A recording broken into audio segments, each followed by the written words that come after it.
लेकर के जो कि अब कानून का रूप ले चुका है, इसको लेकर संग्राम मचा हुआ है और आग की तस्वीर आपको दिखाई, हिंसा की तस्वीर आपको दिखाई, विरोध कैसे हो रहा है ये हम लगातार दिखा रहे हैं और जो भड़काऊ बयानबाजी मौलाना द्वारा दी जा रही है वो भी आपको लगातार हम सुनवा रहे हैं। कानून में हुए संशोधन को लेकर के लोगों के मन में भ्रम का जो जाल है वो फैलाया जा रहा है। साथ ही विपक्ष अपने वोट बैंक को साधने वाली जो राजनीति है वो करते हुए नजर आ रही है, जिसका ही नतीजा है कि अब आप किसी कैब में बैठकर वक्फ कानून पर चर्चा तक नहीं कर सकते हैं। वो क्यों आपको बोलूं, इसलिए दरअसल वक्फ बिल को लेकर के जिस तरीके से भ्रम जाल एक ड्राइवर के मन में फैलाया गया, जिसका नतीजा ये रहा कि ड्राइवर ने कैब में बैठे पैसेंजर को ही पीट दिया। पूरा मामला क्या है देखिए। The bill is passed.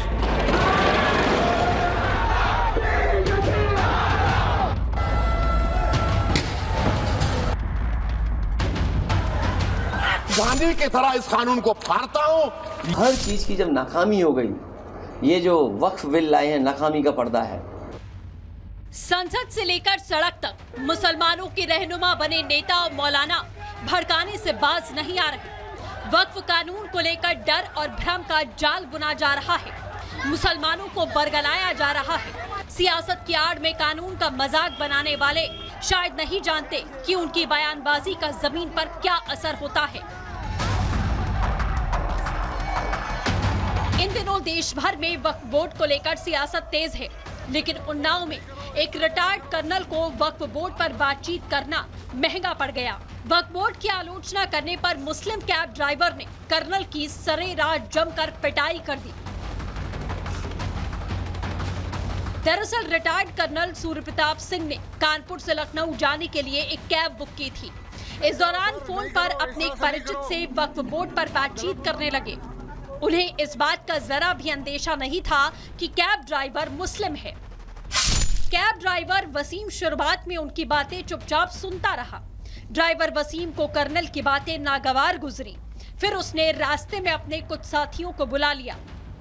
आरोप है उन लोगों ने मिलकर रिटायर्ड कर्नल की जमकर पिटाई कर दी और कर्नल को घायल अवस्था में छोड़कर फरार हो गए।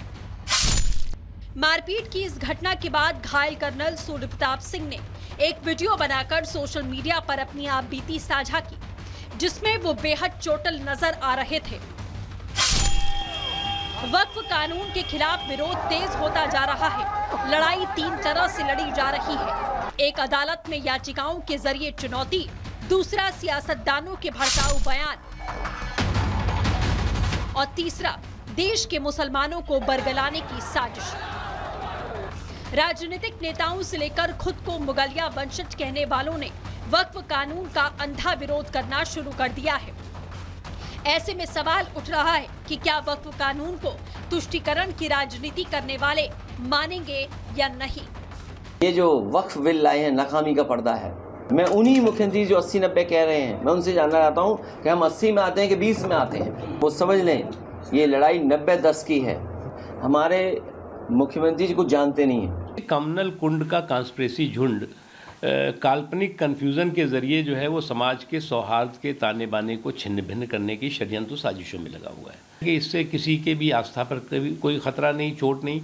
ये शुद्ध रूप से एडमिनिस्ट्रेटिव रिफॉर्म है। जो कानून पास किया वो कॉन्स्टिट्यूशन के खिलाफ है। मुसलमान किसी का गुलाम नहीं है, बल्कि अब ये गुलामी हो जाएगी। अब तो समझते हैं, ऐलान करेंगे लोग दिल्ली चले, बड़ी भारी तादाद में दिल्ली पहुंचे, वहाँ और जाकर वहाँ प्रोटेस्ट करें। कभी नहीं चाहते कि मुस्लिम शिक्षित हो, कभी नहीं चाहते कि उसको भी नौकरी मिले।